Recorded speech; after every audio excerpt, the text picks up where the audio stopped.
I want to welcome you guys to another episode of the Clinton Library. This is a project, like I said in the last installment, I think I did it last Saturday night. I've been doing this probably since before the 2016 election. Pretty much the motivation behind this is that Bill Clinton he still is, to me, the most central political figure of my life so far.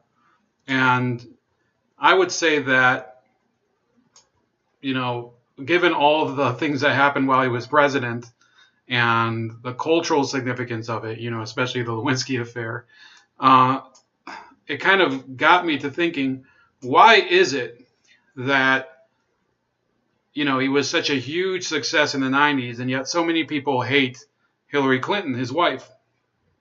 So I then started reading. The first book I read was No One Left to Lie To by Christopher Hitchens. Since then, I've read over 20 books about President Clinton and Hillary Clinton. Now, this one's a real gem. I think I'm going to award it 4 Slick Willies, which is the highest rating possible. The only issue I had with this book, which is called The Final Days by Barbara Olson, is that it does have some information about executive orders that I don't find particularly, clear and reliable. So, going into the first things first, Barbara Olson, what's like her qualifications for this? Well, she was the chief executive counsel for the House Committee on Government Oversight and Reform from 1994 to 1999.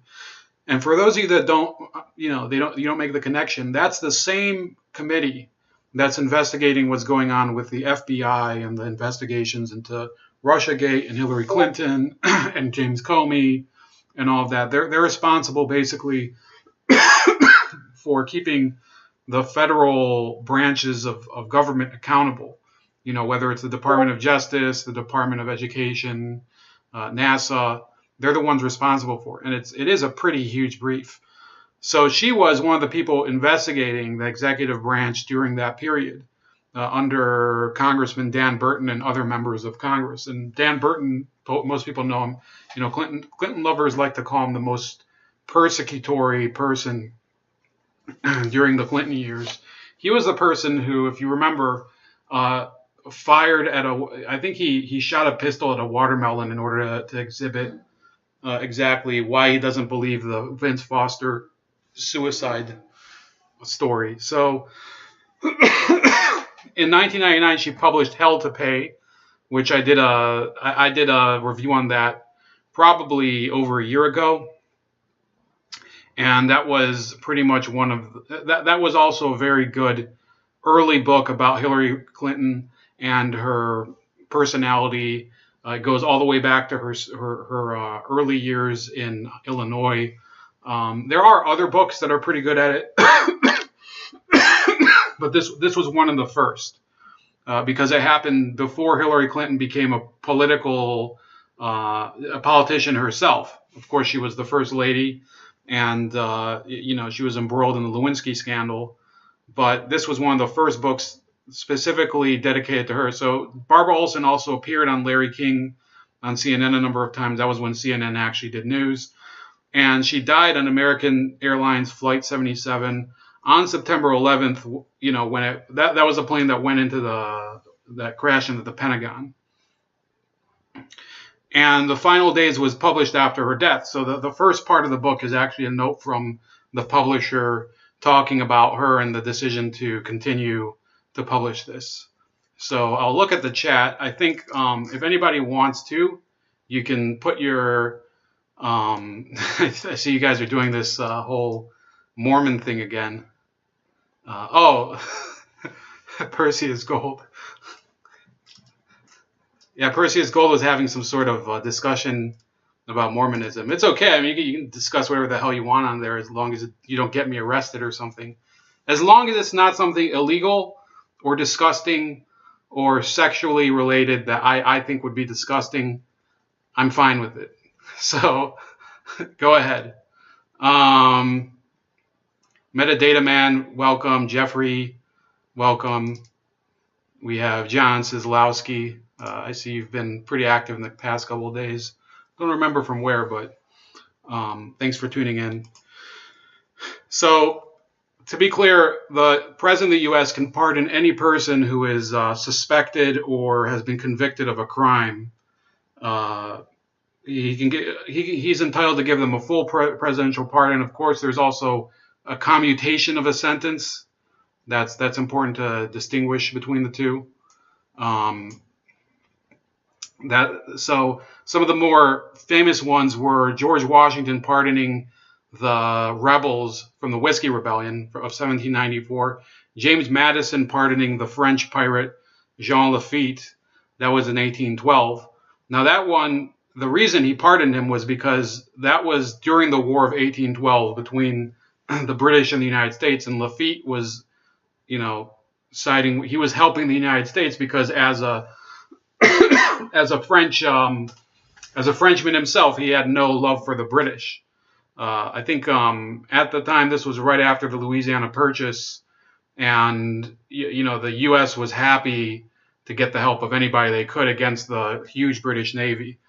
Gerald Ford pardoned President Nixon in 1974. That's probably the most famous presidential pardon of American history, and it was kind of controversial at the time because, of course, Nixon had resigned in shame over Watergate.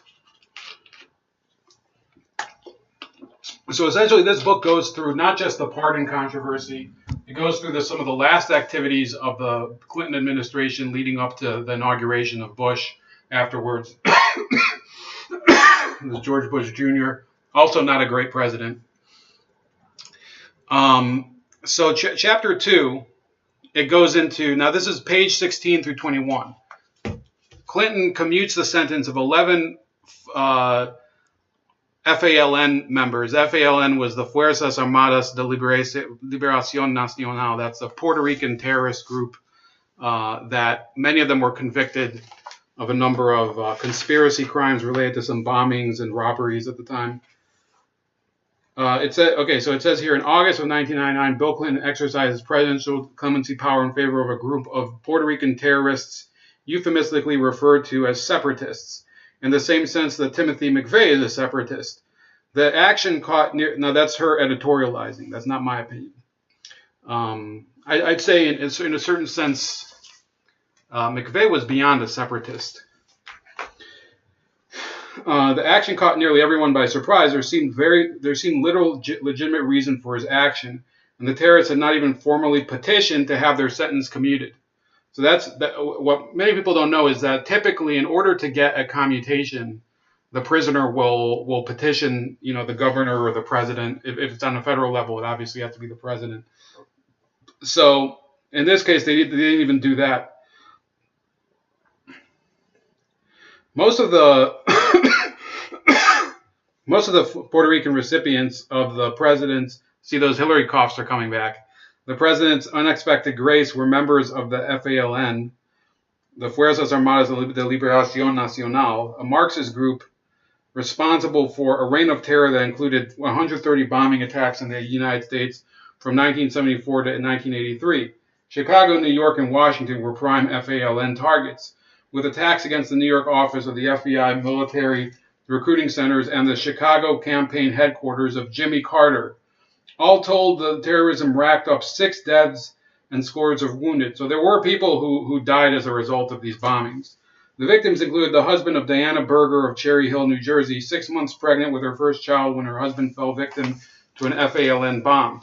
Joseph and Thomas Connor, 9 and 11, lost their father in the same bomb attack. Other attacks left police officers maimed and blind.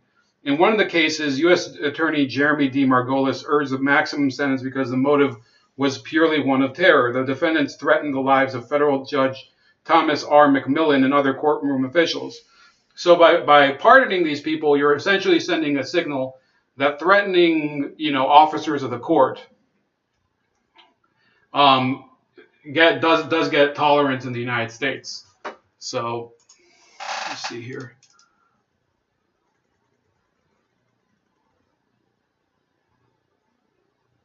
Okay, you guys are talking about something else. So So here's the deal. If people want to ask me questions about the topic, so I know which comments they are, just tag my name. It's at Bold Like a Leopard.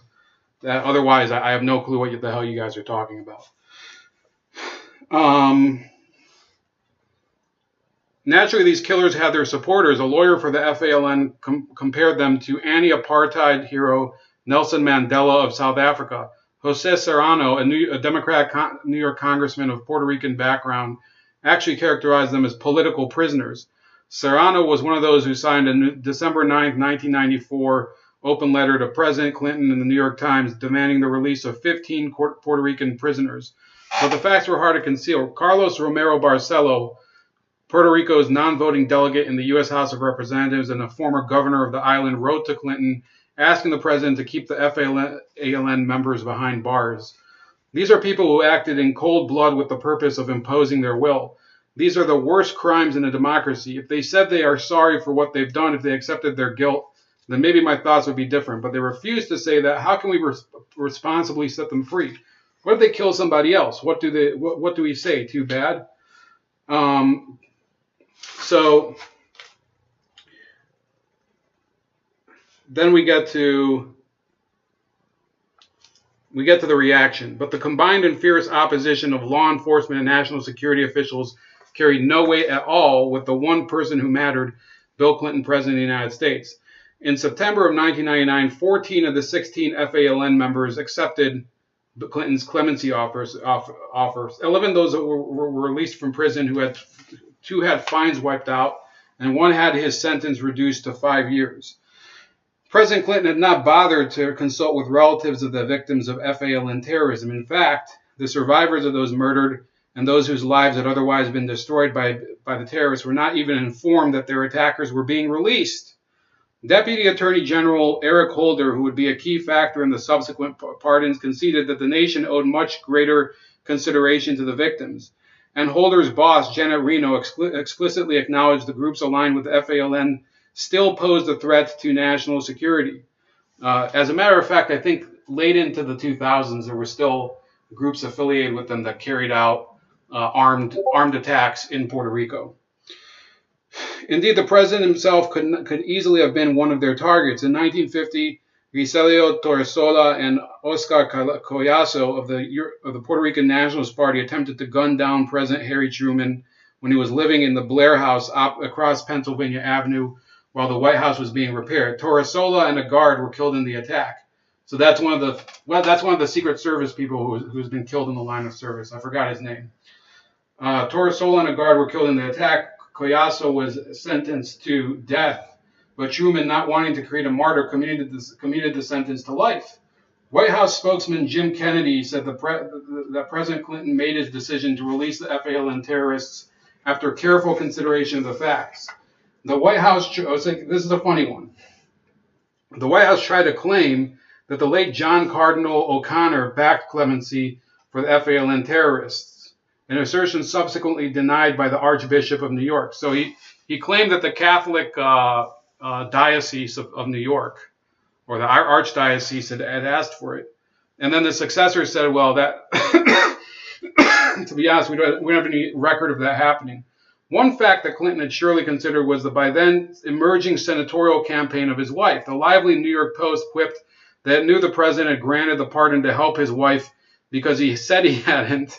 Frank Pastorella, who had been blinded by an FALN bomb, said, "This is truly, truly pandering to the Hispanic community." Former U.S. Attorney DeGeneva remarked, so I think this is Joe DeGeneva, who is currently embroiled in the Trump controversy. I think he's a lawyer on the Trump team.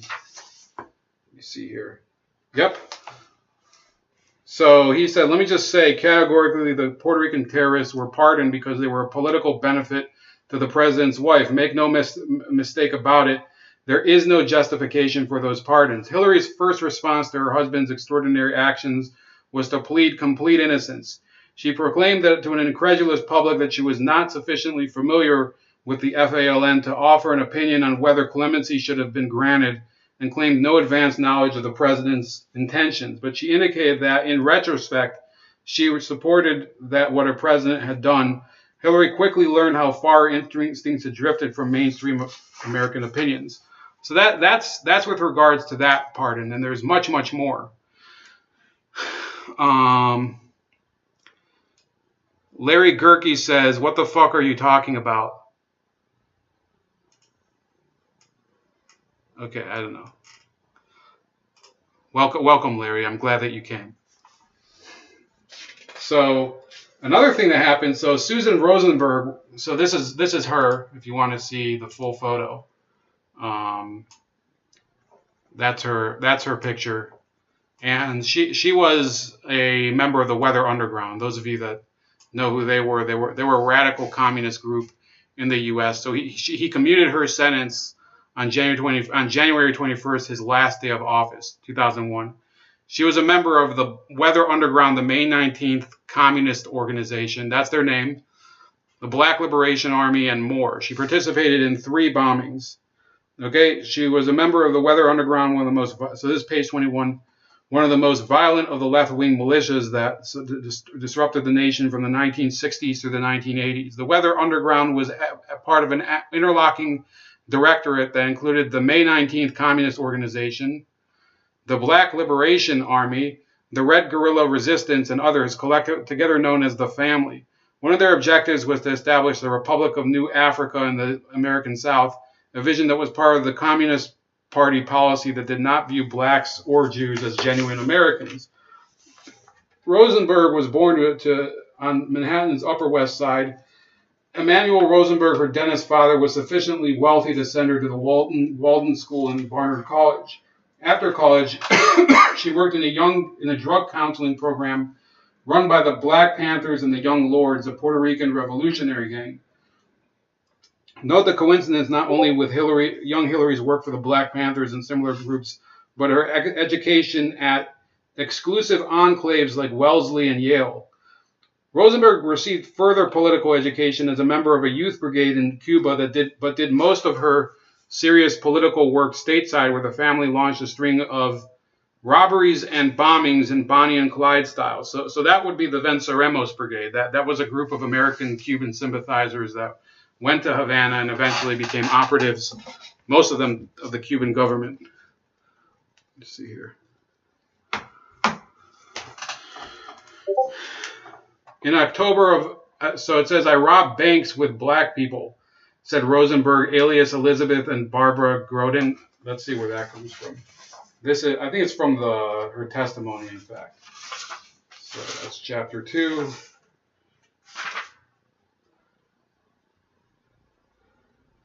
So yeah, that's from a biography of a number of these people, the Weather Underground people. In October of 1981, Rosenberg's gang held up a Brinks truck in Nanuet, New York, killing guard Peter Page and 2 police officers, Edward O'Grady and Waverly Brown, the first black officer on the local force. Rosenberg drove the getaway car and managed to escape. So she also kills black people if they happen to be cops. The family also bombed the United States Capitol. The November 7th, 1983 blast ripped through a conference room near the Senate chamber and the offices of then Minority Leader Robert C. Byrd. That's the Klansman, by the way. I don't know if that was intentionally. He's from West Virginia. I think he died already. That was Hillary Clinton's best buddy, though. The bombers said in a communique that we purposefully aimed our attack at the institutions of imperialist rule rather than at individual members of the ruling class and government. We did not choose to kill any of them in this time, but their lives are not sacred. The family's other targets include the National War College at Fort McNair, the Washington Navy Yard's Computer Center and its Officers Club, the FBI office in Staten Island, New York, the Israeli Aircraft Industries Building in New York, the South African Consulate in New York, and the Patrolmen's Benevolent Association in New York. So, I think people might see that some of these are justified based on whoever's policies you oppose, the South African or Israeli government. But remember, if you're bombing basically the police union, the PBA, I think that they're one of the major police unions, then essentially you're committing, you're assaulting a law enforcement officer in the United States. Rosenberg was also involved in the escape from prison of Joanne Chesimard, that's Assata Shakur, sentenced to life for killing a New Jersey trooper. In 1984, police caught Rosenberg at a warehouse in Cherry Hill, New Jersey, where she was unloading 640 pounds of explosives, what she called combat material. That amount of explosive is literally a weapon of mass destruction, enough to create a Holocaust of Oklahoma City proportions. She also possessed 14 firearms, including an Uzi submachine gun and fake identification. During her trial, Rosenberg wore a shirt reading, "Support new African fighters," and "What is a nation without an army?" She claimed she was not a criminal but a revolutionary guerrilla, and repeatedly harangued the court about Central America and the Middle East. She was sentenced to 58 years, the maximum. In light of that sentence, prosecutors decided not to pursue murder charges stemming from the Brinks attack. Following her sentencing, she proclaimed, "Long live armed struggle." By taking up armed action to attack South Africa, the United States military, the war profiteers, and the police, we begin to enact proletarian internationalism. She continued to sign her letters venceremos. Legal appeals for reduction of her sentence were rejected. Rosenberg became a celebrity of the far left, with prominent leftists such as Noam Chomsky and William Kunstler lobbying for her release. When she became eligible for parole, Clinton's appointee as U.S. Attorney for the Southern District of New York, Mary Jo White, warned the parole board that the damage Rosenberg had caused outweighed any ambiguously phrased change of heart about violence. But Rosenberg managed to get the usual favorable leftist publicity, including what amounted to a puff piece on 60 Minutes and support from Gerald Nadler, a New York congressman and ardent Clinton defender. That's the guy. Gerald Nadler is the fat ass who claimed that the Russia hacking of the election was the equivalent of Pearl Harbor. She finally got it from Bill Clinton on his last day of office. So that's it about that theme. That's just to give you an idea of some of the people who were given pardons by Bill Clinton. But this isn't just about pardons. There was also this speech. We're not going to watch the whole thing, but Chapter 3 talks a little about his last trips in office, and one of them was a trip to Vietnam. And, he goes and does this whole speech where he doesn't say anything about the country's democratic, the rights and liberties of its people. He basically kissed the regime's ass. Now, I'm not saying that because I'm saying he should have kissed Vietnam's ass. He should have not have kissed. I'm not saying this because I think he should have gone there and shouted at them and called them murderers or whatever. The point is that we had a longer conflict with Vietnam than with North Korea, and it's debatable whether Vietnam's human rights record is in any way better than North Korea's. The fact is that they've embraced a lot of the market capitalism issue. They've become open to accepting companies producing goods on their shores, but they still believe in the communist ideology. That's their state philosophy. They're a one-party communist state. So many of the ideological communists here in the U.S. would probably say that no, Vietnam is no longer a communist country. But in terms of culture and in terms of political philosophy, they're definitely not a Western liberal democracy by any means. And yeah, Bill Clinton went there. He went there in 2001. That you will make your own decisions. Only you can decide, for example, if you will continue to share Vietnam's talents and ideas with the world. If you will continue to open Vietnam so that you can enrich it with the insights of others. Only you can decide if you will continue to open your markets, open your society, and strengthen the rule of law.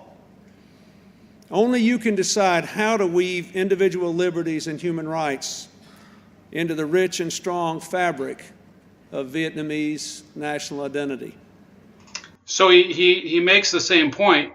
Now, notice he didn't mention it, but he said only you can decide whether to include human rights and democracy into Vietnam's fabric. So he was being a bit standoffish and diplomatic, which is what you do when you open relations with a foreign country that's been hostile to you previously. It's the same. It's probably less of an aggressive approach than Obama took with some of these other countries. In fact, I remember somebody said that he did criticize Cuba on his visit, and the Cubans didn't like it. But at the same time, he was seen going to baseball games with Raul Castro, and Castro was holding his limp wrist and everything. So, all this, let's put it into perspective.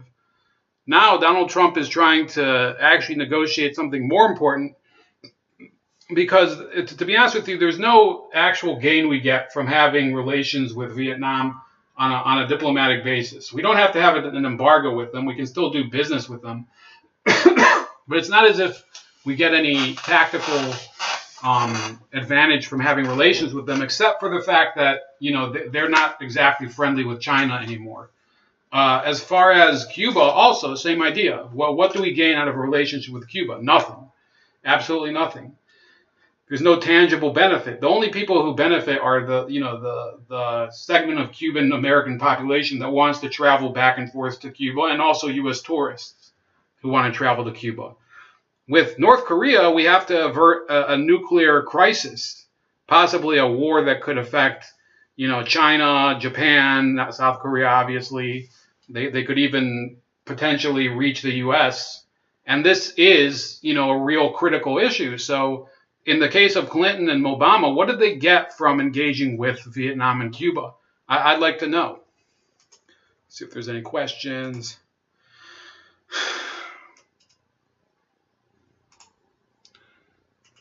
Okay, so Sislowski says,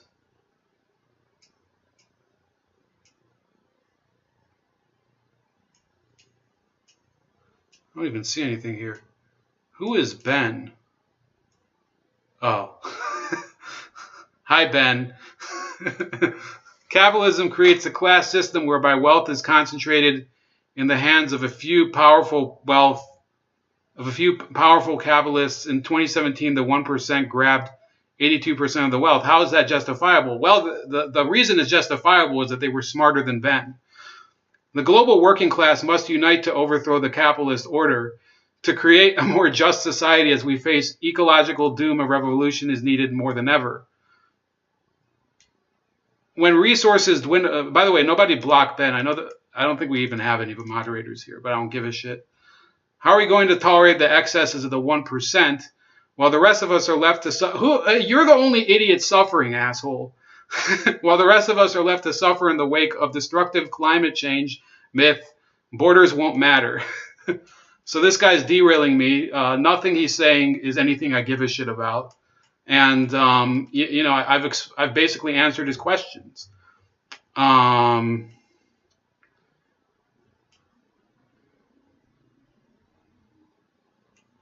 They didn't give Clinton shit. Perseus says, I don't know how many cops actually got beaten, but it was apparently 30 cops who got the run put on them by protesters after a violent clash. The protesters themselves uploaded the video. I'm not sure what the Tommy Robinson thing. Yeah, I heard about that. I heard about something last week. I don't know if he's talking about the same thing.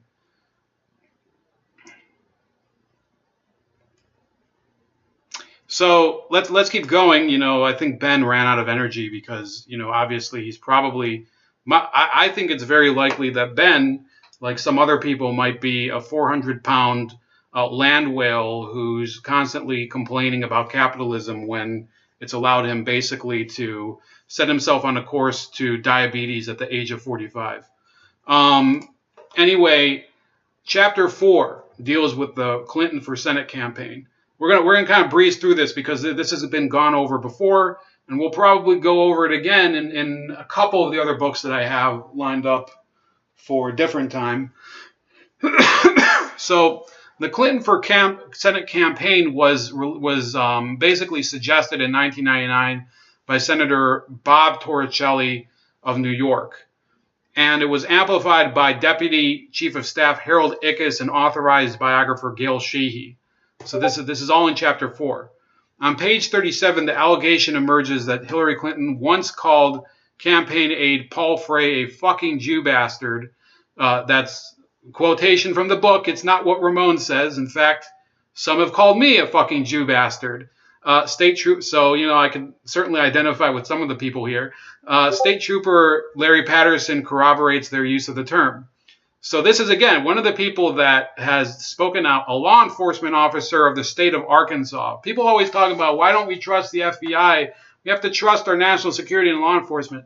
Well, the Arkansas State Police, who Hillary Clinton and her husband were guarded by for 12 years, why don't you trust them? They've been saying for years, a number of them, that they were doing all sorts of dirty shit. And this whole thing with Larry or Paul Frey was just the tip of the iceberg. We're not even talking about all the sluts that they brought to Bill Clinton's rooms, or the ones that that they coerced to go to his room and then he groped or raped, who are not sluts, because obviously if they being a slut, you have to be a little more consensual. Let's be a little more consistent here. When you talk about the Weather Underground, I don't have much commentary other than why weren't they executed? Yeah, a lot of them, by the way, the Weather Underground were, a number of them are working at state colleges now. One of the big chiefs of it, I don't know what position he had, is Bill Ayers, everybody knows from the Obama connection. And he's a professor, a tenured professor at the University of Illinois at Chicago. So then we have, so this is page 37.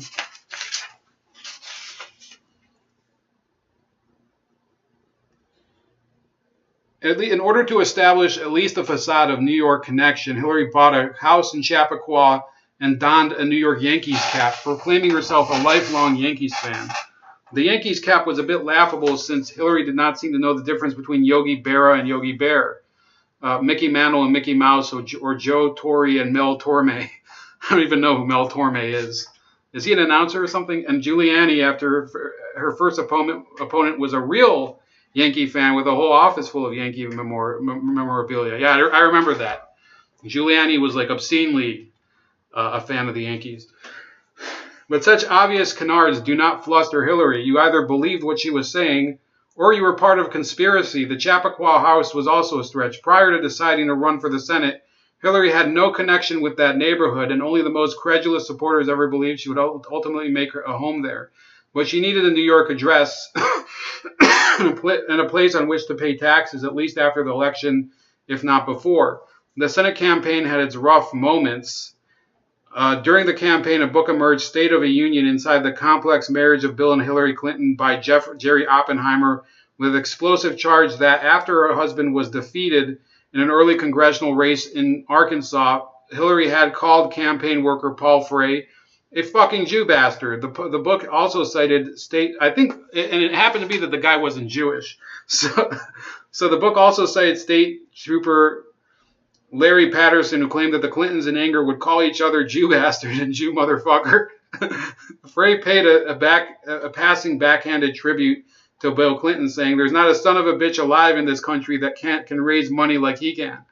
I'll venture to say he'll go down in history as the finest man as it relates to conning somebody out of dollars." But he said the Jew bastard incident was true. So what else do we have here? How many of you are there? Okay. So that's it for that. Also, page 39.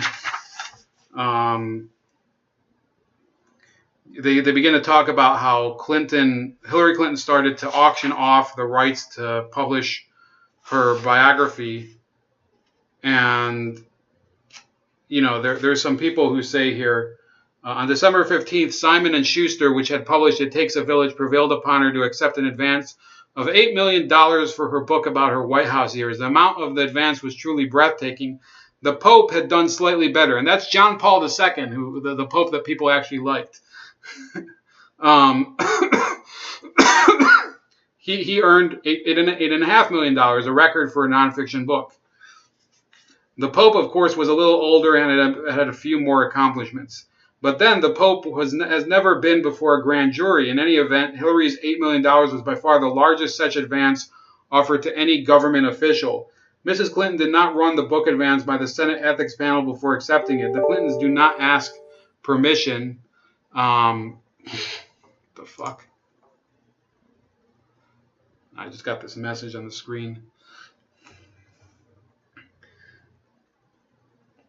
So the $8 million flowed from a corporate conglomerate that had business before the Senate, the body to which Hillary Clinton Rodman, it says Hillary Rodman Clinton, there is a mistake, had just been elected. Simon & Schuster is owned by Viacom, a media conglomerate controlling Paramount Pictures, CBS Television, MTV, and UPN Television Network, and Blockbuster video stores. The entertainment giant has substantial interest in what happens in Washington, ranging from television station licensing to potential federal regulation of broadcast violence. Viacom was at the time also battling a federal regulation that prevents any one company from owning broadcast stations that reach more than 35% of U.S. households. It employs highly paid lobbyists such as former Senator and Ronald Reagan friend Paul Laxalt and Tony Podesta, brother of Bill Clinton's former chief of staff, John Podesta. So, there is that issue. Now moving on, Chapter 5, Bill and Hillary real estate deals post-presidency. So we're going to breeze through this one a lot faster than the other one.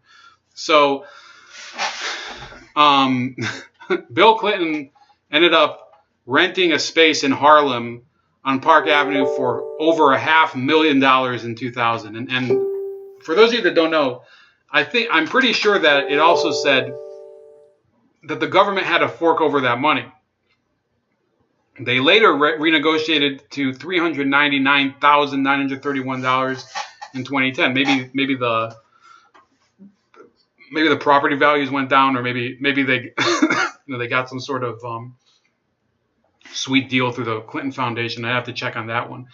Hillary Clinton's office in Manhattan was rented for $514,000. That's even more than Bill's, the highest rent of any sitting senator at the time.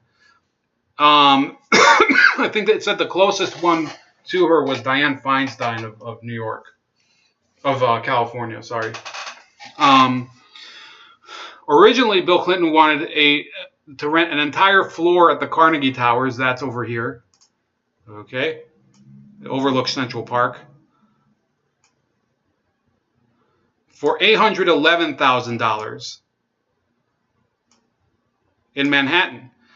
Toni Morrison was the person who came up with the first black president nickname. They go through that on page 56.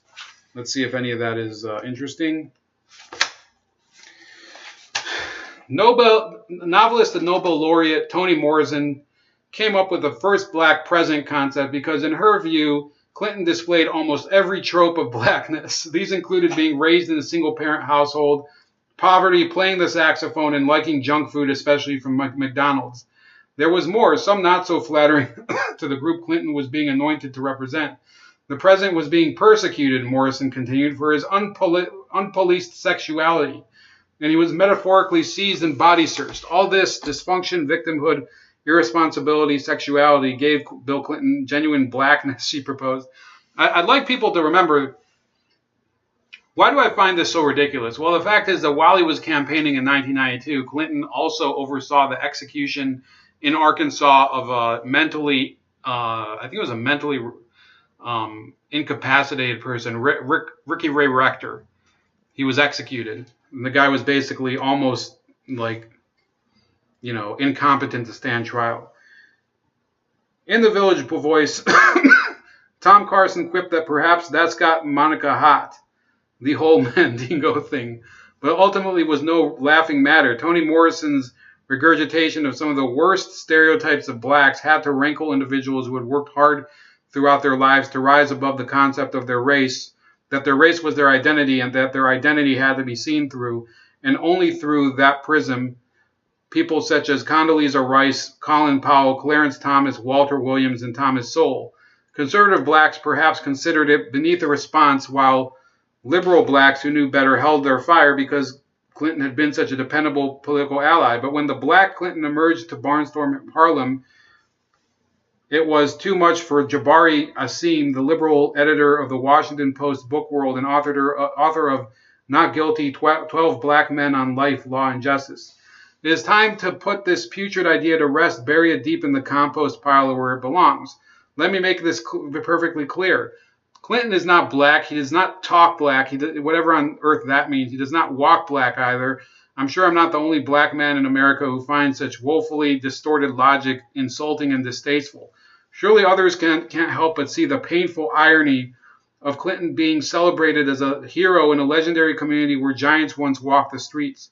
Harlem helped nurture the talents of men like W.E.B. Du Bois, Paul Robeson, Langston Hughes, and James Weldon Johnson. And when we carelessly tolerate the connection of Bill Clinton to their storied legacy, we sully the names of immortals.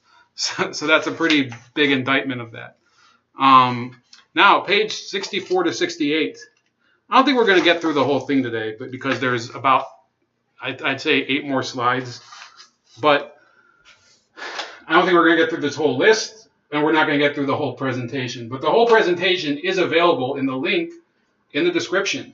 So if you want to see it, read the rest of it, go ahead. Read the book too. So there are people, here's some of them. Ellie Calloway of Carlsbad, California, $499 golf driver. What's another one? Rada Irani, Los Angeles, California, $4,944 in flatware. Jill and Ken Iskol of Pound Ridge, New York, gave them $2,110 in China and a jacket. Mr. and Mrs. Walter K. of New York City gave them $9,683, a cigar travel humidor, china cabinet, and copy of President Lincoln's Cooper Union speech. Now, to make that clear, these are the people, the K's were the people who recommended Bill Clinton to hire Monica Lewinsky as an intern, and everybody knows about the cigar incident, so they gave him a humidor to keep cigars. So this is on page 67 for those of you that want to read this. Bara Bahagal says, yeah, that's a book. Hell to Pay was a great book on the Clintons' early life. Corrupt from the get-go. Yeah, I've reviewed that one before. Anybody else with some questions?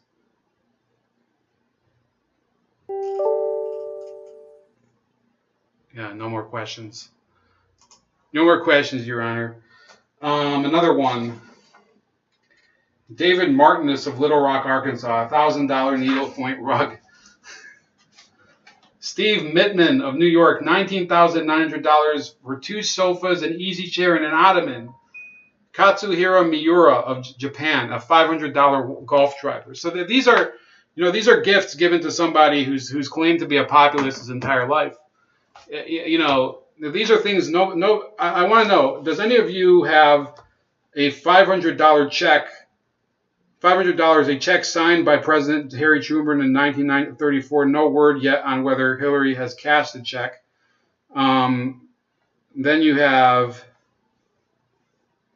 Mr. and Mrs. Vo Viet Thanh of Ho Chi Minh City, Vietnam, $350 framed tapestry. Joan Thompson of Miami, Florida, a $3,000 painting. These people, they just kept giving and giving. And if you read this list, it is 3 pages long. So, and I don't even know if they said it was a comprehensive list. Yeah, this isn't the comprehensive list. And then songwriter Denise Rich of New York City, the ex-wife of famed tax cheat and fugitive Mark Rich, who we'll be talking about later, explained later to Vanity Fair, everybody gave furniture. There was a list going around from the decorator. So she gave 2 coffee tables and 2 chairs worth $7,375.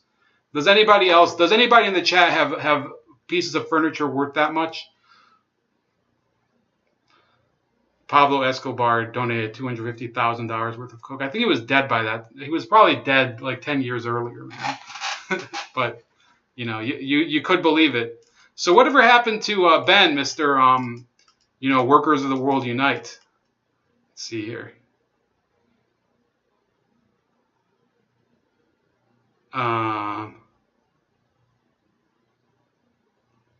Let's see here. Yeah, he never answers. This guy's been on the stream before, and he just doesn't stick around. Capitalist seems to always move easier than people. Refugees have a harder time escaping violence than a capitalist has hiding their money in the Caribbean. No nations, no borders, only solidarity. Okay, man, go live in Mongolia. Friggin' weirdo. So next issue. So there were the last minute executive orders. Some of these I'm a little on the fence on. No, so they gave so he repealed one that requires a cost benefit analysis of any new federal regulations. I would oppose that one. You should have a cost benefit analysis. He approved 10 national monuments on one day, including the entire Sonoran Desert and Buck Island Reef. And there's a picture of that beautiful site, which is in the U.S. Virgin Islands. I would probably say some of them probably deserved it. Signed a bunch of international treaties, and then he appointed Maya Angelou to the U.S. Holocaust Museum. It is on page 94. And it seems that, I didn't know this until recently, she is a Farrakhan feminist. Okay? And you all know that we're all Farrakhan feminists if you watch this show. So here's some of these ones. It says, Clinton rewarded Bill Daley, who was, of course, Bill Daley was also a big Obama supporter and crony. His Commerce Secretary, Mr. Fixit from the Chicago Daily political family, and Al Gore campaign manager, by putting him on the Kennedy Center board, and reappointed Jean Kennedy Smith, the former envoy to Ireland, to the board as well. Before he left office, Clinton also appointed to the Kennedy Center board Vinod Vin Gupta, the CEO of Info USA, who donated $1 million to Clinton's Presidential Library Foundation, slept in the Lincoln bedroom, and hosted Clinton on a visit to Nebraska. After the appointment, just to satisfy appearances, the Clintons returned a $7,000 treadmill Gupta had given the first family. $7,000. Bill Clinton then appointed his inaugural poet, Maya Angelou, to the board of the United States Holocaust Museum. In 2000, Angelou had been awarded the National Medal of the Arts, but her appointment to the Holocaust Museum did not sit well with Beltway commentators such as Richard Cohn of the Washington Post, who, by the way, is now a huge anti-Trump guy who's full of shit, who noted Angelou's uncritical participation in the events staged by Louis Farrakhan of the Nation of Islam. Although Clinton had administered a stern tactical reprimand during his first presidential campaign to Sister Souljah, a rapper who suggested that blacks consider killing whites instead of each other, Clinton never repudiated Farrakhan and his Nation of Islam theology, which put out papers saying that white people are the result of a failed scientific experiment on the Isle of Patmos by a mad scientist named Yaqub. She bestowed her name and prestige, this is a quote, and prestige upon a man whose anti-Semitism and racism were by then unquestionable, and who referred to the murder of European Jews as the so-called Holocaust of the so-called Jew, the imposter Jew, said Cohn. Maya Angelou doesn't belong in its boardroom. She belongs instead in the museum's exhibition rooms. She has lots to learn. Curious choice for the Holocaust Museum, but when Clinton claims to be the first black president, not the first Jewish president. On the party front, Clinton installed the slippery and heavily investigated fundraiser Terry McAuliffe as head of the Democratic National Committee. Also slated for a DNC post was Jake Seward, Clinton's press secretary. As anyone experienced in Washington politics could readily see, the DNC was to be a wholly owned subsidiary of the Clinton family. And don't you forget it, Mr. Gore and Senator Lieberman. So that's about some of their last-minute appointments. Now, in this chapter 8, they deal a little with the disbarment of Bill Clinton. So following his perjury conviction, the Arkansas bar processes his disbarment and removal of his license. Clinton writes an opinion denying his culpability.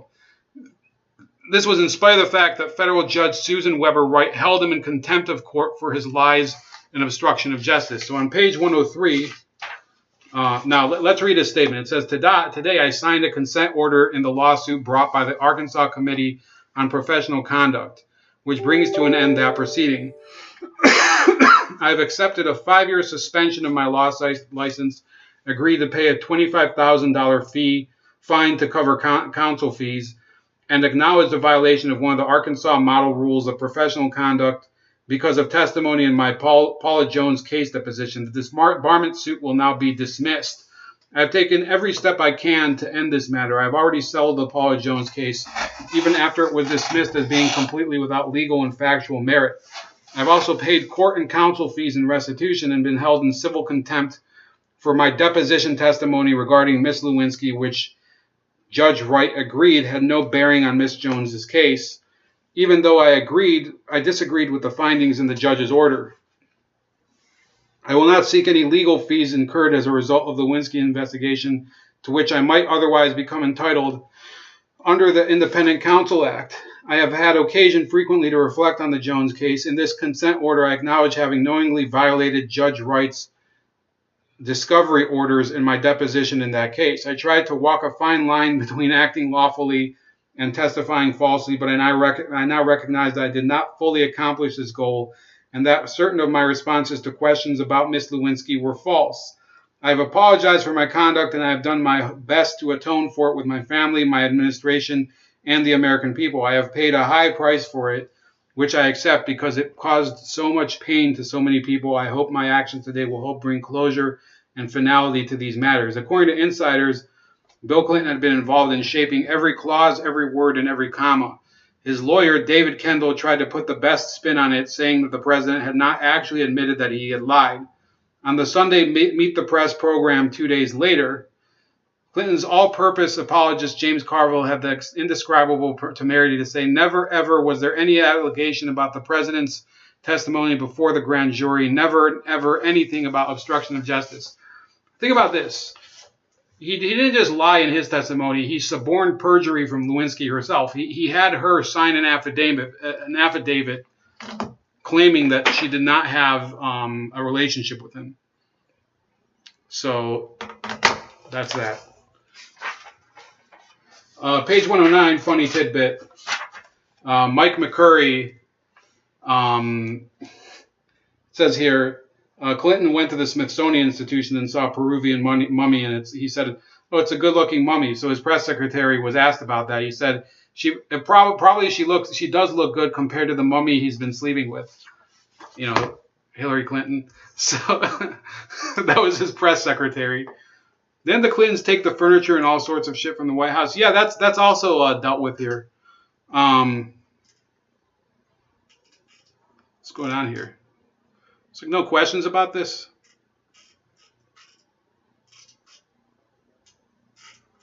So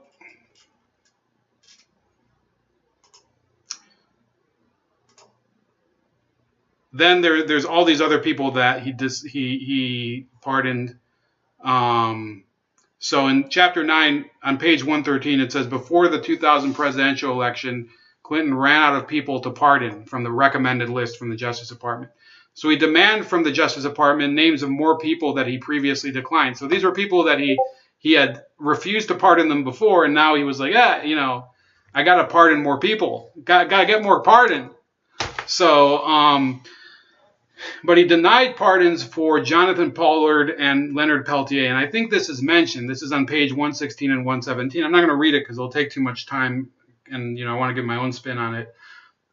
Jonathan Pollard and Leonard Peltier were very, very politically charged pardon cases. And the reason I'm saying that is because Peltier murdered 2 FBI agents, but murder, it's possible to say it was in self-defense. So let's not, because it was during, I think, the Pine Ridge debacle. Page 117.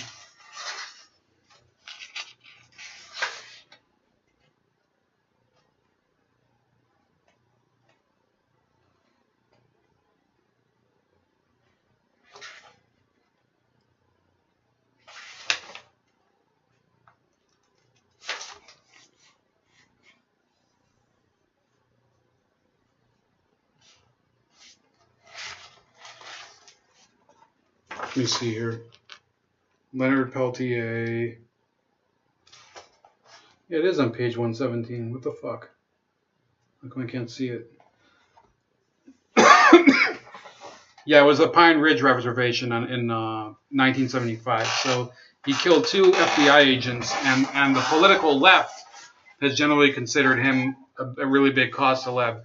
The Jonathan Pollard case is a very debatable pardon case because Pollard was basically passing intelligence from the Office of Naval Intelligence, which is the Navy's the intelligence branch, to the Israeli government. And I think there are a lot of people, you fight with people on the left, you fight with people on the right. Peltier should have served time in prison for murder. And Pollard definitely should have served time in prison for espionage. Both of them were guilty of something. And for people to take them up as political prisoners is ridiculous.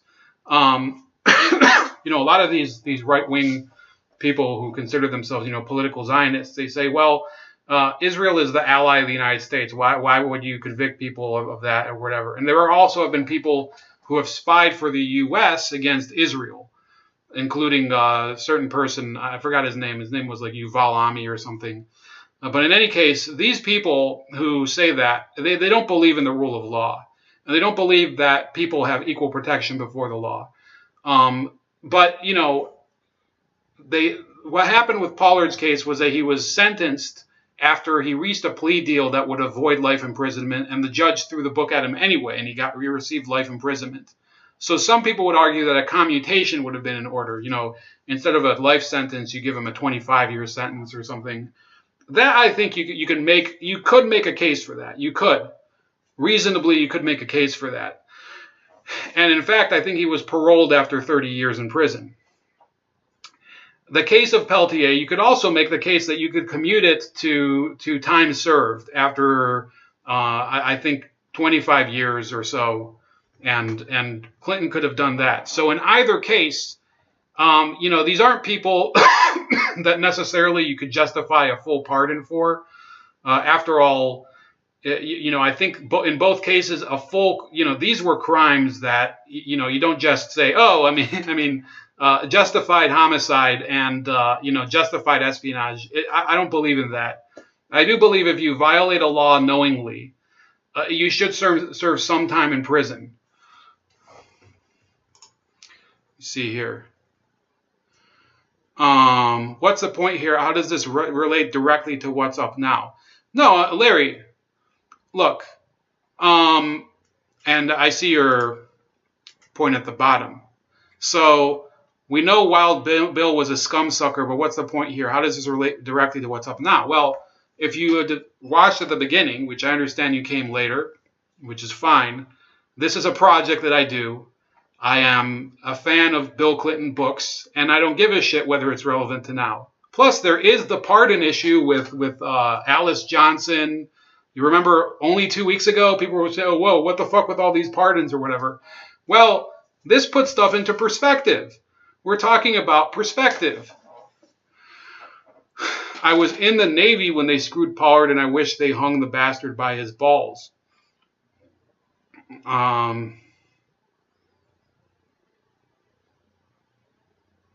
don't know what Perseus is talking about.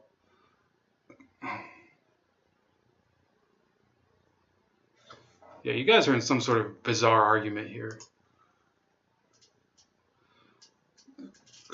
I don't know what's going on. So the people who have served in the Navy, I think, would agree with Larry Gerke that you sign an oath to protect and serve the Constitution of the United States, and there's no justification for Pollard can say, oh, I took the risk because I believed in this. Good for you. That's not an excuse. You signed an oath to protect and serve the Constitution of the United States, and instead he did perpetrate a crime of espionage. It doesn't matter whether there is an alliance between the United States or whatever.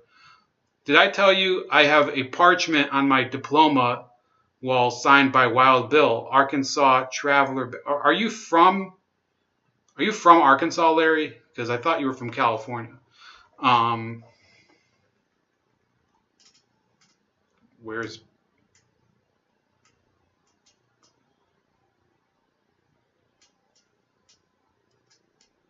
going on here? Oh, Pinochet.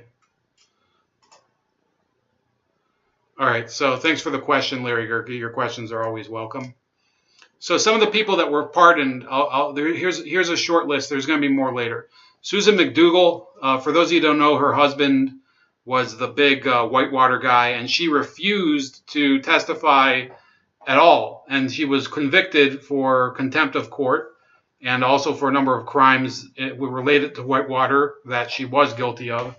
And she was sentenced to, I think, like 5 years in prison. So Clinton, or less. It was like 2 years in prison.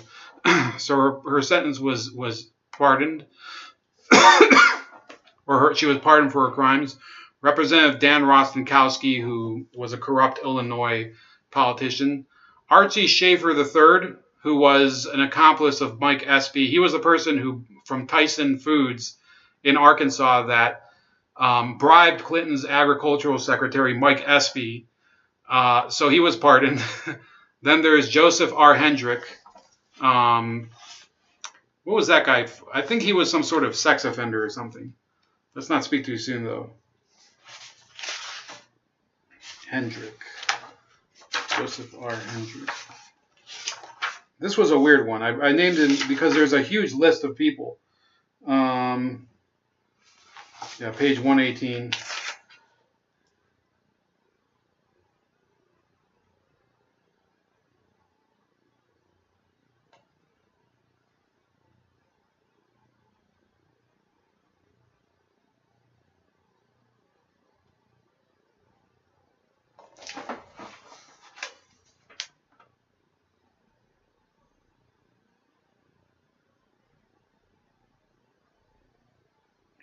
Yeah, I don't know where the fuck his name is.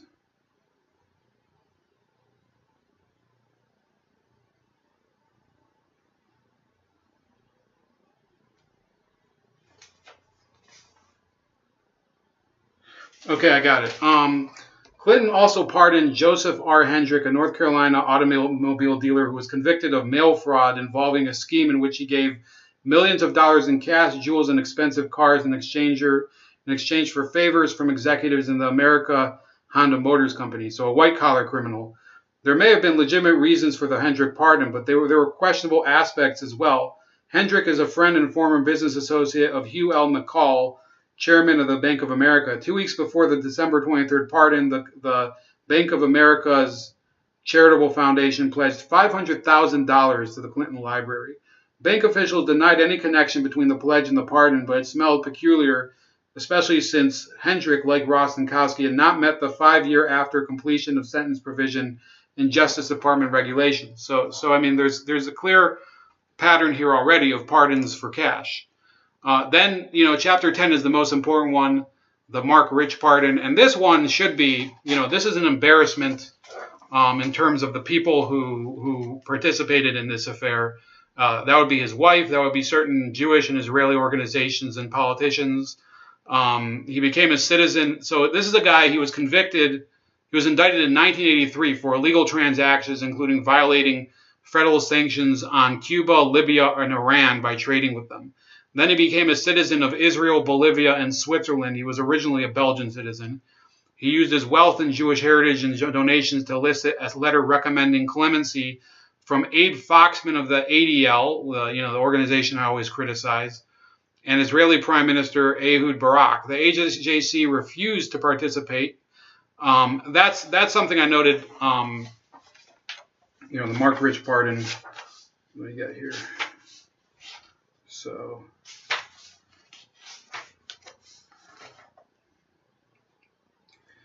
These and other charitable ventures gained him a number of prominent and powerful allies, including Elie Wiesel, Shimon Peres, Ehud Barak, Abe Foxman, former executive director of the Anti-Defamation League, and Avner Azulai, a former high operative of the Mossad, Israel's intelligence service. Azulai is also the director of the Rich Foundation. Representatives of Mark Rich also offered a donation to the American Jewish Congress if the AJC would support his application for a pardon. It was made known to us that if we were to speak favorably of Mr. Rich, we would be the beneficiary of a gift, said Phil Baum, executive director of the AJC. Mr. Baum was an exception. The AJC did not write a letter supporting Rich, and Rich did not make a donation.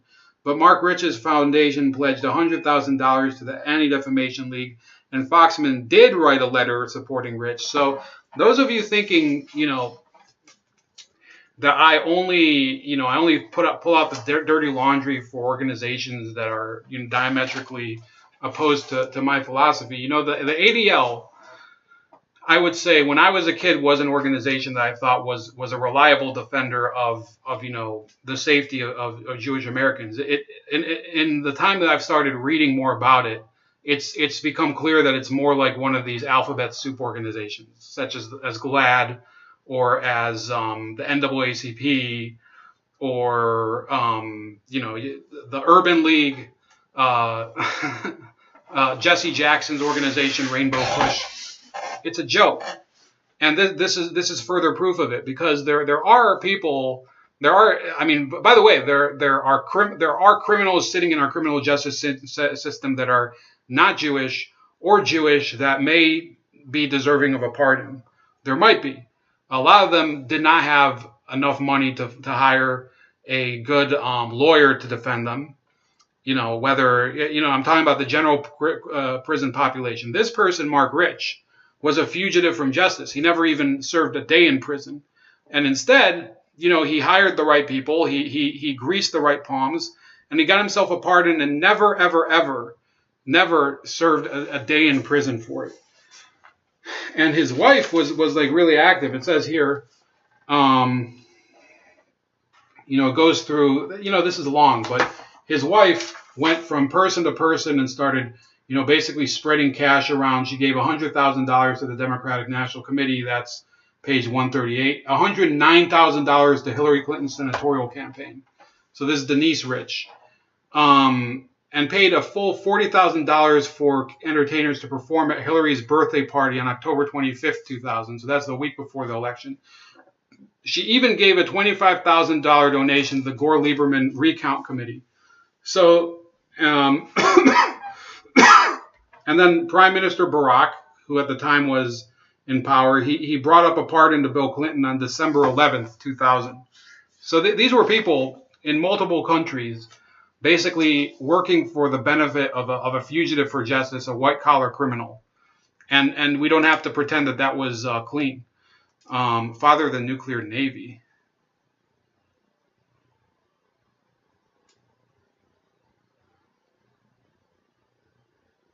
Hyman Rickover. What?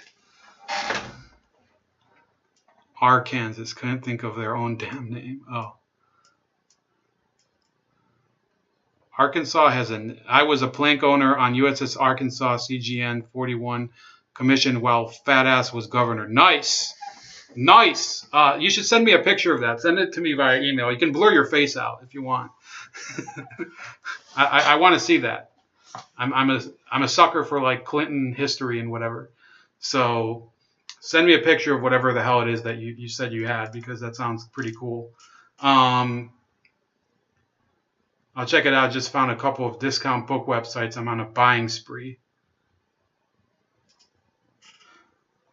So, let's keep moving on. Eric Holder and Jack Quinn. So Jack Quinn was Al Gore's chief of staff while he was vice president, and he lobbied Eric Holder to give an opinion on the Rich pardon before he had time to review the case. Holder said that he was neutral, leaning towards favorable. That's page 140. Then Mayor Rudy Giuliani was shocked that Clinton would pardon a wanted white-collared criminal fugitive. Let's see here. Whatever. So then you have a number of other embarrassing ones. So this is something I don't want anybody giving me shit anymore for, oh, you're a fucking Jew bastard, that I try to put stuff under the shit, sweep stuff under the rug. So this scandal over here, there's the Sver Hasidim, and they are a sect of Jews that live in New Square, New York. And I have no personal issue with them, and I don't think I've ever met any one of them. I'm sure some of them are very fine people, but 4 of them were convicted of a fraud in 1993 or something. What page is this? Um,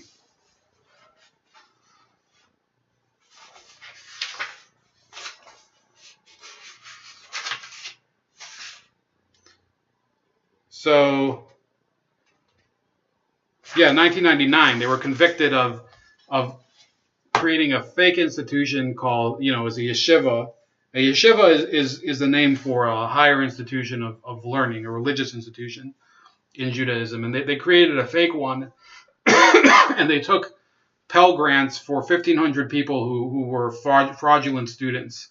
And they were convicted because, they did, it was a crime. I think I've seen other cases where this has happened. And I'm pretty sure there was a case where I lived where this happened also with a community of like character.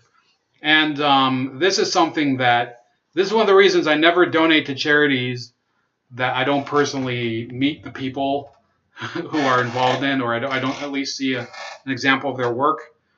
And, they got convicted of it. So they were commuted on January 21st, 2001. That was the day Clinton left office. And this, again, was a quid pro quo. It goes through the whole process. It says, efforts were made to recruit New York Mayor Rudolph Giuliani to the cause, pressing him to write letters supporting clemency for the convicted felons. In return, they offered to stage a special event for his expected Senate campaign. Giuliani declined, making clear he would not even discuss the fate of the 4 convicted swindlers. So I think with Giuliani, there's a little more integrity. I wouldn't say he's great. I'd say I like him more personally because he's more of he's not as much of a bitch as Hillary Clinton. Can we agree on that? I want to hear a poll of the listeners and the viewers. Is Mayor Giuliani less of a bitch than Hillary Clinton? Can we compromise on that? Because I think that's one of the only reasons I like him more. Because I think he, I wouldn't have voted for him for president. I'm just saying. Over her,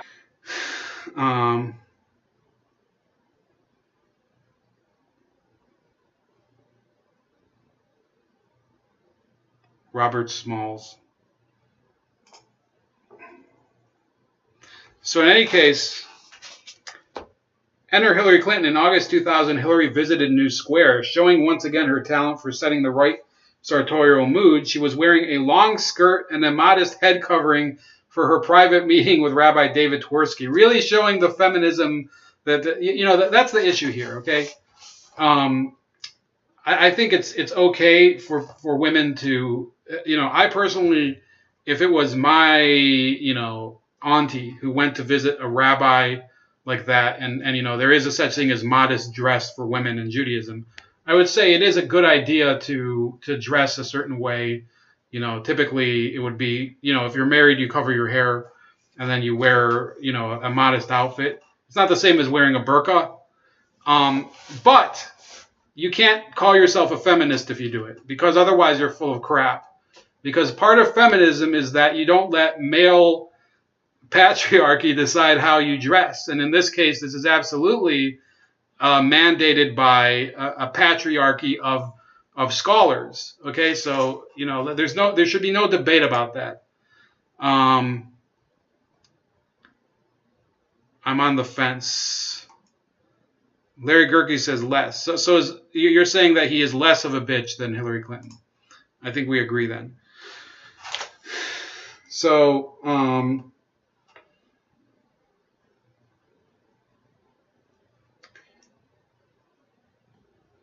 we're not sure what was discussed, but subsequent events provided telling clues. In the election of 2000, Hasidic groups in New York showed remarkable diversity, some with a pronounced inclination toward Rick Lazio, Hillary Clinton's Republican opponent. Lazio was more conservative and friendly to Israel. He had not, for example, spoken out in favor of a Palestinian state, as had Hillary, and he had not hugged Yasser Arafat's wife in the wake of virulent anti-Israeli rhetoric, as Mrs. Clinton had famously done. The Hasidic vote historically went to Republicans in years past, with margins reaching the 90th percentiles. 2 Hasidic groups neighboring New Square voted, as expected, overwhelmingly for Lazio, 3,500 to 150, but New Square itself voted for Hillary Rodham Clinton by a count of nearly 1,400 to 12. For seasoned political analysts, it was a stunning development. Not since the 1982 presidential election in Albania, in which the Stalinist dictator Enver Hoxha won by 1,627,959 to 1.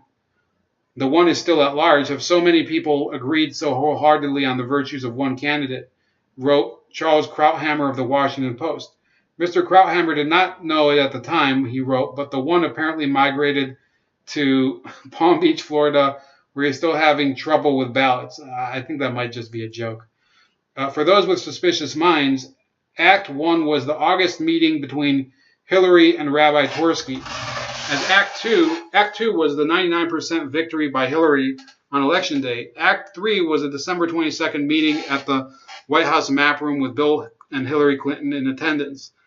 The map room should be renamed for the Clintons in honor of all their memorable moments in that venue. The New Square has sit and bleated with the first couple for clemency for their colleagues. So they were dubbed the New Square for, that's Berger, Elbaum, Goldstein, and Stern. Nomenclature usually referred for martyrs, not conmen. Act 4 was January 20th when President Bill Clinton commuted the sentences of all four from a maximum of 78 months, more than 6 years, to 30 months. Curtain closes. The right-wing conspiracy and a few commentators not theretofore identified with that group saw the New Square grants of clemency as a clear case of a pardon in exchange for votes. Hillary Rodham Clinton, needless to say, claimed to know nothing about any reciprocity. I did not play any role whatsoever, she said. I had no opinion about it. Hillary watchers have heard this refrain before, most notably when she swore that she had no role in the vicious purge and smear of the career White House travel office employees early in her husband's first term. Hillary even stuck with that story in the face of the unforgettable hell-to-pay Travelgate memo in which White House aide David Watkins described the consequences of Hillary's desires were not implemented promptly, but it worked then, and she wasn't about to change her modus operandi now. So, then you have Clinton. This is page 161. Clinton pardons ex-CIA director John Deutsch, convicted of keeping classified info on a personal laptop computer. Okay, so he pardoned the person who was convicted of the crime that his wife was never charged with, that she was probably much more guilty of. So I want you guys to realize that. Krauthammer, yeah, I'm not given the fact that he's terminally ill, I'm not exactly a fan of Charles Krauthammer, but I respect the fact that he's got only a few weeks to live, and I hope for the best of him. I just very rarely agree with him. I think he's a neocon. So yeah, it's a funny joke though. The Krauthammer.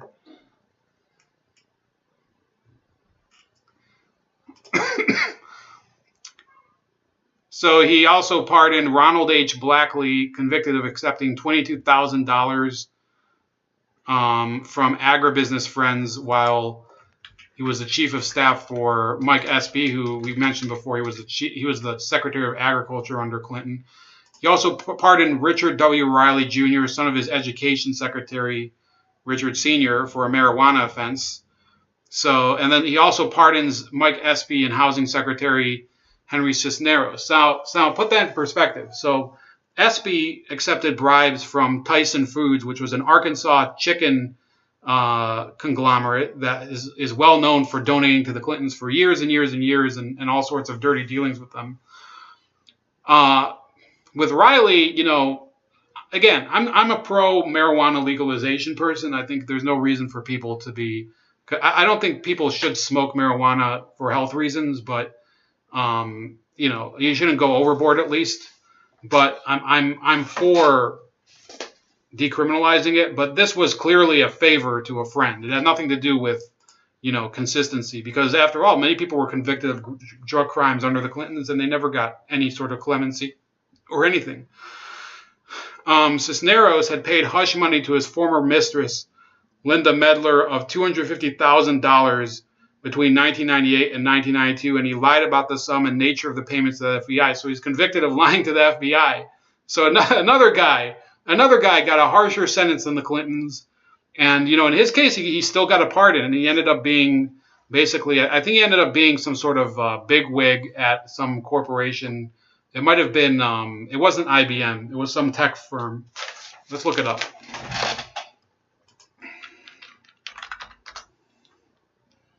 So Henry Cisneros, the former mayor of San Antonio.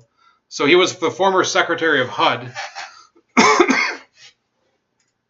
And, the person who was also, you have Lila Cockrell, who was also, I just wanted to say that name, also the mayor of San Antonio. And, it goes through this, and he ended up being, what was it? He moved to Los Angeles, and he was chief operating officer of Univision, the nation's largest Spanish language broadcaster that had become the fifth most watched television network in the nation. And he currently serves on its board of directors. So a guy who paid hush money to. So this, let's talk about that. Univision, run by Jorge Ramos, a big critic of the Trump administration. And, I wonder if he objects to having somebody who did the same thing as the Stormy Daniels thing and even lied to the FBI about it. I wonder if he objects to that, having somebody like that on the board of directors. And he doesn't have any immunity or privilege as would the president of the United States. The FBI never interviewed Donald Trump about Stormy Daniels. In his case, he was being extorted by this woman. He should have had her sign an NDA. Check my email. Yeah, I want to see this piece of shit.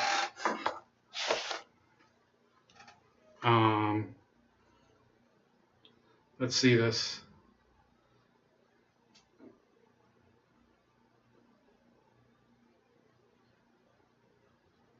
So,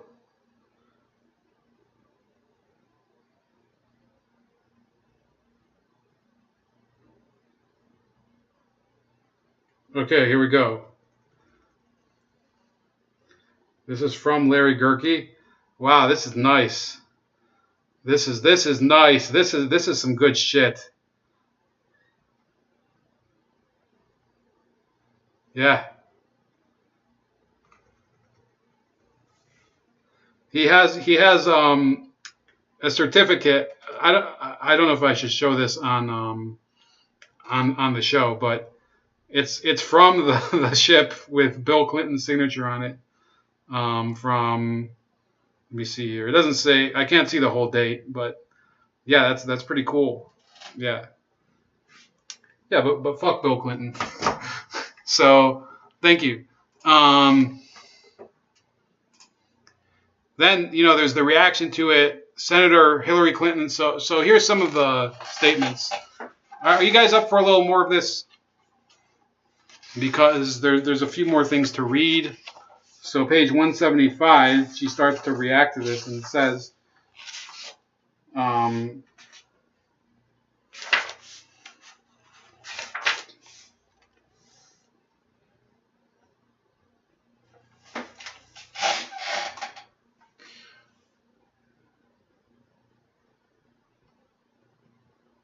so one of the most biting and incisive reviews of Clinton's op-ed came from Michael Kelly, who had covered Clinton's 1992 campaign for the New York Times and was now the editor of the Atlantic Monthly. Kelly was one of the few journalists Bill Clinton had ever telephoned, weighing in with the writer to deny that Hillary had called a former campaign worker a fucking Jew bastard. In the Washington Post on February 21st, 2001, Kelly said that the former president's rationalization for the rich/green pardons is in almost every important way a lie. The first lie, Kelly wrote, was contextual. Yes, other presidents have issued pardons, and some of these were controversial, but no other president did what Clinton did, wrote Kelly, and none sought to corrupt the pardoning process on a wholesale basis. None set up a secret shop to bypass his own government and speed through the special pleas of the well-connected and the well-heeled. None sent the Justice Department dozens of names for pardon on inauguration morning, too late for the department to run even cursory checks. A later version of the Times op-ed piece by Clinton, arranged by some of Clinton's handlers, toned down. So we're going to read that op-ed a little later. And then, so, you know what, let's just read it now. So it says here, well, I mean, I have the whole thing. So it says, because of the intense scrutiny and criticism of the pardons of Mark Rich and his partner Pinky Green, and because legitimate concerns have been raised, I want to explain what I did and why. First, I want to make some general comments about pardons and commutations of sentences. Article 2 of the Constitution gives the President broad and unreviewable power to grant reprieves and pardons for all offenses against the United States. The Supreme Court has ruled the pardon power is granted to the President and is granted without limit. United States versus Klein.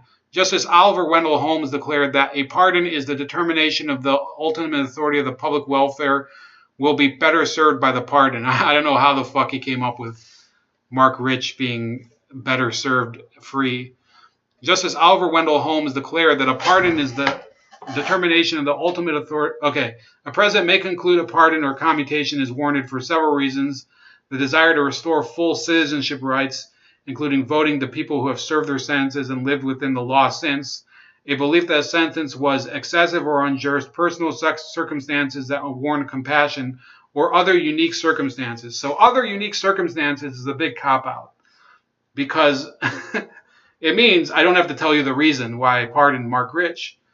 And unique circumstances could even include potentially accepting money in exchange for the pardon, right? The exercise of executive clemency is inherently controversial. The reason the framers of our Constitution vested this broad power in the executive branch was to ensure that the president would have the freedom to do what he deemed to be the right thing, regardless of how unpopular a decision might be. Some of the uses of the power have been extremely controversial, such as President Washington's pardons of the leaders of the Whiskey Rebellion, President Harding's commutation of the sentence of Eugene Debs, communist, President Nixon's commutation of the sentence of James Hoffa, President Ford's pardon of former President Nixon, President Carter's pardon of Vietnam War draft resistors, and President Bush's 1992 pardon of 6 Iran-Contra defendants, including former Defense Secretary Weinberger, which assured the end of that investigation. On January 20th, 2001, I granted 140 pardons and issued 30. So let me be clear here. All of the examples that were listed above, there was no tangible quid pro quo. With the Nixon one, in terms of Jimmy Hoffa, there is an allegation that Hoffa was going to tell the Teamsters to vote for Nixon in 1972. I don't think it would have made a difference either way, because, you know, he was going to win that election. You know, the Teamsters wouldn't have helped McGovern anyway. All of organized labor, by the way, was against James McGovern, I think, or George McGovern, whatever his name was. The guy was a loser. You know, no offense.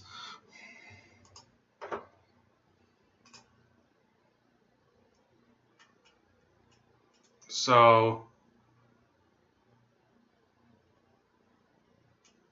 it's the guy with the foo-barred bookshelf. Yeah, really nice comeback. I have, you know, everybody insults my bookshelf. I have, you know, I mean, some of these things are essential. You know, desktop cleaner for electronics. I mean, what, you don't keep that around, asshole? You got, you know, Mike Piazza bobblehead doll. You got, you know, alcohol, pair of scissors. I mean, you guys don't need that? I mean, what the fuck? So, yeah, nobody takes a shot at my bookshelf without getting a reply. You can call me a fucking Jew bastard, but don't take aim at my shelf. President Ford issued 409 during the slightly more than 2 years he was president. The vast majority of my January 20th pardons and reprieves went to people who are not well known. Some had been sentenced pursuant to mandatory sentencing laws. You know, the laws that he signed. You know, you signed the laws that put him in prison, so now you're going to pardon them? And that's ironic given what people are talking about now with the friggin' border and no separating parents or whatever. I mean, you put people in prison for mandatory drug sentencing laws. So who the fuck are you to criticize anyone? and I felt that they had served long enough given the particular circumstances of the individual cases. Many of these were first-time nonviolent offenders with no previous criminal records. In some cases, co-defendants had received significantly shorter sentences. As at the Attorney General's request, I commuted one death sentence because the defendant's principal accuser later changed his testimony, casting doubt on the defendant's guilt. In some cases, I granted pardons because I felt the individuals had been unfairly treated and punished pursuant to the independent counsel statute then in existence. The remainder of the pardons and commutations were granted for a wide variety of fact-based reasons, but the common denominator was that the cases, like that of Patricia Hearst, seemed to me deserving of executive clemency. Overwhelmingly, the pardons went to people who had been convicted and served their time, so the impact of the pardon was principally to restore the person's civil rights. Many of these, including some of the more controversial, had vigorous bipartisan support. The pardons that have attracted the most criticism have been the pardons of Mark Rich and Pincus Green, who were indicted in 1983 on charges of racketeering and mail and wire fraud arising out of their oil business. Ordinarily, I would have denied pardons in this case simply because these men did not return to the United States to face the charges against them. However, I decided to grant the pardons in this unusual case for the following legal and foreign policy reasons. One, I understood that the other oil companies that structured transactions like those on which Mr. Rich and Mr. Green were indicted were instead sued civilly by the government. Two, I was informed that in 1985, in a related case against a trading partner of Mr. Rich and Mr. Green, the Energy Department, which was responsible for enforcing the governing law, found that the manner in which the Rich/Green companies had accounted for these transactions was proper. I think it says in the book that, in fact, that's not true. They actually falsified invoices. Three, two highly regarded tax experts, Bernard Wolfman of Harvard Law School and Martin Ginsburg of Georgetown University Law Center, reviewed the transactions in question and concluded that the companies were correct in their U.S. income tax treatment of all the items in question, and that there was no unreported federal income or additional tax liability attributable to any of the challenged transactions. Four, in order to sell the government's case against them, the two men's companies had paid approximately $200 million in fines, penalties, and taxes, most of which might not even have been warranted under the Wolfman-Ginsburg analysis. The companies had followed the law and correctly reported their income. Five, the Justice Department in 1989 rejected the use of racketeering statutes in tax cases like this one, a position that the Wall Street Journal editorial page, among others, agreed with at the time. Six, it was my understanding that Deputy Attorney General Eric Holder's position on the pardon application was neutral and leaning for. Seven, the case for the pardons was reviewed and advocated not only by former White House counsel Jack Quinn, but also by three distinguished Republican attorneys. Here we go, using Republicans to justify stupid, idiotic positions. It's the same thing they do with Mueller. Oh, he's a registered Republican. That means that we can let him do whatever the fuck he wants. Leonard Garment, a former Nixon White House official, William Bradford Reynolds, a former high-ranking official in the Reagan Justice Department, and Louis Libby, Scooter Libby, later convicted himself, now Vice President Cheney's chief of staff. Finally, and importantly, many present and former high-ranking Israeli officials of both major political parties and leaders of Jewish communities in America and Europe urged the pardon of Mr. Rich because of his contributions and services to Israeli charitable causes, to the Mossad's efforts to rescue and evacuate Jews from hostile countries, and to the peace process through sponsorship of education and health programs in Gaza and the West Bank. So those of you BDS people, give back that Mark Rich money, because you received money from him to help Palestinians. So, I mean, give the money back to him. Or America, give it to America. Just send a check, a big fat fucking check. Send it to who's been good today. Send it to Metadata Man. Put his name on it. Because everybody's complicit in this shit. So yeah, send that money to Metadata Man.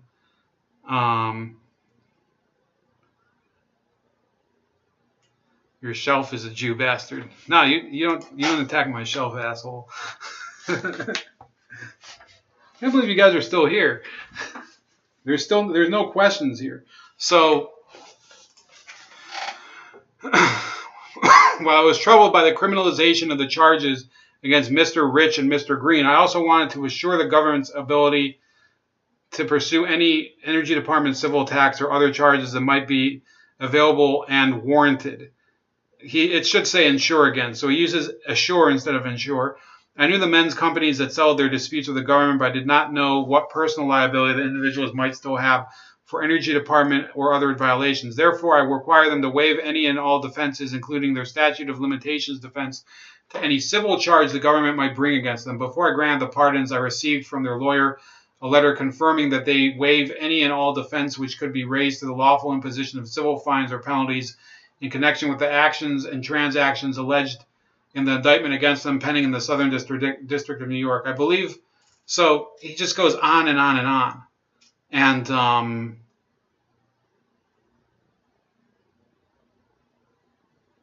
so in any case, the three people that he cited, the lawyers Leonard Garment, William Bradford Reynolds, and Louis Libby, said that they never advocated for his pardon. So he lied about that one.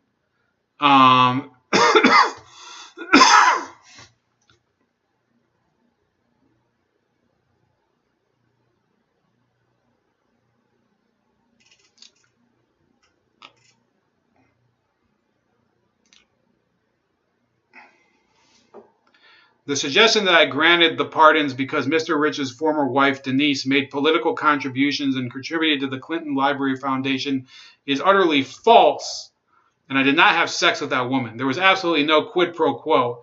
Indeed, and I did not shove a cigar up her hoo-ha. Indeed, other friends and financial supporters sought pardons in cases which, after careful consideration based on the information available to me, I determined I could not grant. In the last few months of my term, many people called, wrote, or came up to me asking, yeah, they just came up to you, like you can do that, asking that I grant or at least consider granting clemency in various cases. These people include friends, family members, former spouses of applicants, supporters, acquaintances, Republican and Democratic members of Congress, journalists, and total strangers. I believe that the President can and should listen to such requests, although they cannot determine his decision on the merits. There is only one prohibition: there can be no quid pro quo, and there certainly was not in this or in any of the other pardons and commutations I granted. I am accustomed to the rough and tumble of politics, but the accusations made against me in this case have been particularly painful because for 8 years I worked hard to make good decisions for the American people. Yeah, you worked hard indeed, man. You kept it hard the whole time. I want every American to know that while you may disagree with the decision I made on the merits as I saw them, and I take full responsibility for it. So, in any case, this is the end. There's only a couple more notes left. The Deputy Attorney General Holder, who later became Attorney General under Obama, he admitted that he was guilty of failing to screen the pardons of Mark Rich and everybody. And then on page 183, Feinstein and Schumer condemned the choices of pardoning Mark Rich and the FALN terrorists. Now let's see, page 175.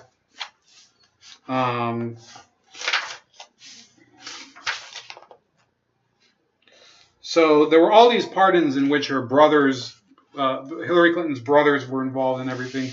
So Hillary had a press conference. Let's see. You know what? I should have looked for that press conference. Let's look on YouTube.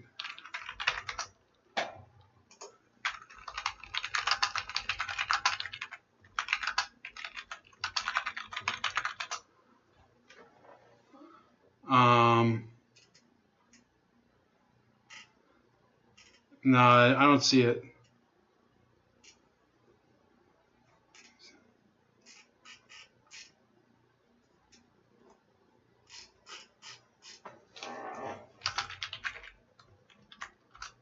There's so many of these that, you can't even remember them all. Yeah, I can't find it, guys.